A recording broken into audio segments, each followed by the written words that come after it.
ദിവസേന ബസ്സുകളടക്കം നൂറുകണക്കിന് വാഹനങ്ങളും ആയിരക്കണക്കിന് യാത്രക്കാരും കടന്നുപോകുന്ന കുറവലങ്ങാട് പഞ്ചായത്ത് ബസ് സ്റ്റാൻഡ് ചെളിക്കുഴിയായിട്ടും നടപടിയെടുക്കാൻ ആരും രംഗത്ത് എത്തുന്നില്ല. പഞ്ചായത്തിന്റെ ഉടമസ്ഥതയിലുള്ള ബസ് സ്റ്റാൻഡിൽ കൃത്യമായി പണപ്പിരിവ് നടത്തുന്നുണ്ടെങ്കിലും ബസ്സുകൾക്കും യാത്രക്കാർക്കും മതിയായ യാത്രാ ക്രമീകരണത്തിനും സുഗമമായ യാത്രയ്ക്കും വഴിയൊരുക്കും വിധം കട്ടറുകൾ മാറ്റാൻ പോലും ഇവിടെ നടപടിയില്ല.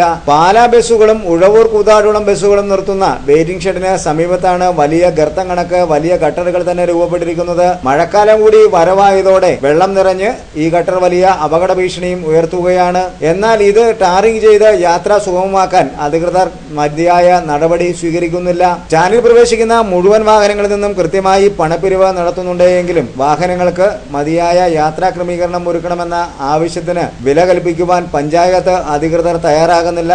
അധികൃതരുടെ അനാസ്ഥയിൽ ശക്തമായ പ്രതിഷേധവും ഉയർന്നു തുടങ്ങിയിട്ടുണ്ട്. ഗതാഗത പരിഷ്കാരങ്ങളുടെ ഭാഗമായാണ് പാലാ കൂത്താട്ടുകുളം ഉഴവൂർ വെളിയന്നൂർ പ്രദേശത്തേക്ക് പോകുന്ന ബസ്സുകൾ ഇപ്പോഴത്തെ സ്റ്റോപ്പിൽ യാത്രക്കാരെ കയറ്റിയിറക്കുന്നതിന് തീരുമാനമെടുത്തത്. ഇവിടെ താൽക്കാലികമായി നിർമ്മിച്ച വെയിറ്റിംഗ് ഷെഡ് മാത്രമാണ് യാത്രക്കാർക്ക് ഇപ്പോഴും ആശ്രയം. ഇതിന് മുൻപിലായാണ് വലിയ ചെളിക്കുഴി രൂപപ്പെട്ട് കിടക്കുന്നത്.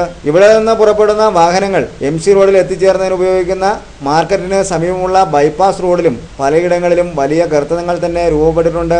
അനുകൂലമായ കാലാവസ്ഥ പ്രയോജനപ്പെടുത്തി അധികൃതർ രംഗത്തെത്തി യാത്ര സുഗമമാക്കണമെന്ന ആവശ്യം ശക്തമായി ഉയരുന്നുണ്ട്.